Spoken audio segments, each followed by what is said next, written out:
Welcome to The Truth Within. My name is Sai, and this is the weekly reflection for Friday, the 2nd of April. So what I want to reflect on this week is a section on the website entitled Weekly Focus. So this week in Weekly Focus, there were issues around 5G and around Wi-Fi. And these issues are important because this is a part of the environment that we surround ourselves with. Now, what's interesting about this section and about the kind of articles that have gone up over the last couple of weeks have been that these articles tend not to get many clicks or many views. The most popular articles by far have been articles around healing, whether that be spiritual healing or to do with diet and detox. But if you are interested in healing in any of its capacities, you should also be given some time to the other side of it, which is that of the things you surround yourself with in the physical world. The things that you consume, the content that you consume, the relationships that you surround yourself with, because as I was alluding to last week, these all have an impact on your spiritual health and your capacity to heal spiritually. All these things that we talk about on the website, they're all interlinked. So if you are interested in healing and spiritual healing, you're not going to heal from anything if you don't identify what those problems are. You'll hear in the future I talk a lot about this idea of damage limitation. It doesn't have to be an all or nothing game.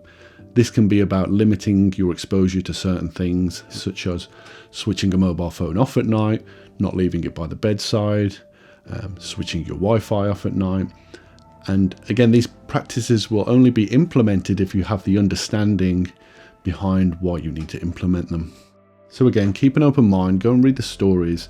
This is about just listening to the experts, because some of these people have put in tens of thousands of hours of research into this stuff, and they are the experts in their fields. And these are the same voices that are being suppressed. And even now, like with the suppression of the article that went up on the 29th, it was a podcast by Renette Senham, and the issues they were talking about were very valid issues. But again, that's gone. That podcast is no longer available on YouTube. So I did redirect people to go and watch the podcast on BitChute. But again, the censorship is real. So there's a lot of synchronicity this weekend with the subjects that I'm discussing, because this Sunday marks the 11th death anniversary of my mum, who sadly passed away due to breast cancer 11 years ago. And the one question that never comes up around her developing breast cancer is the question of why. And effective treatment really comes from understanding the root cause or the root problem of anything. Yet the question was never asked, why did she develop breast cancer? In trying to understand these issues, we need to be looking at how our environment has changed over the last 100 years, with the introduction of pesticides in the farming industries, with the introduction of new technologies such as Wi-Fi and mobile technologies, and just what we consume and surround ourselves with every day. Because coming back to the spiritual aspect of it for a moment, I myself have been involved in and worked as a spiritual healer for the last 10 years now. And this is something you'll learn a bit more about me as kind of time unfolds, because there's a lot of stories and a lot of experiences that I want to share with people for the sake of understanding and learning a bit more about who we really are as spiritual beings. The one thing I came to realize in that journey really was that everything is energy. And I really mean everything, right down to the music and the films and the media that you consume. And so that's having an impact on you as a spiritual being. So the gist of it is just to be aware, to have that awareness of all the things that you consume, and just keep remembering, or just keep coming back to that interconnectedness of things. It's good to keep coming back and revisiting these topics because it's reaffirming, and it reminds us to perhaps step up our game and to put in and implement these practices, because as human beings we quickly forget when it comes to making good positive changes usually requires some kind of inconvenience or some kind of effort. So when you keep revisiting this information, you keep reminding yourself as to why you're putting in that effort, it will just help you keep implementing those positive changes, and you'll make those changes in your life. But as time goes on, you can drift and start to forget and start to once again make compromises where perhaps you don't want to be making compromise. So we'll keep updating the website with these good practices, with this information. But like I said, just remember that interconnectedness. All these articles are interlinked, whether it's talking about healing spiritually, detoxing, or whether it's talking about the implementation of Wi-Fi and how that affects us.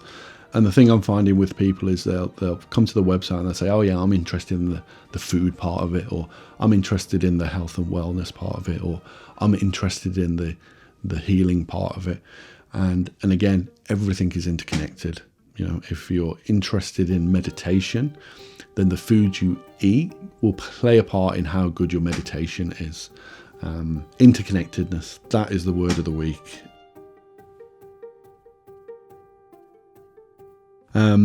So I just want to finish off with a personal favourite that went up this week. Healing Wisdom from a Sufi Mystic, Rumi. And it's a short post by Sacred Science, which is really just highlighting a poem by Rumi called The Guest House. This being human is a guest house. Every morning a new arrival. A joy, a depression, a meanness, some momentary awareness comes as an unexpected visitor.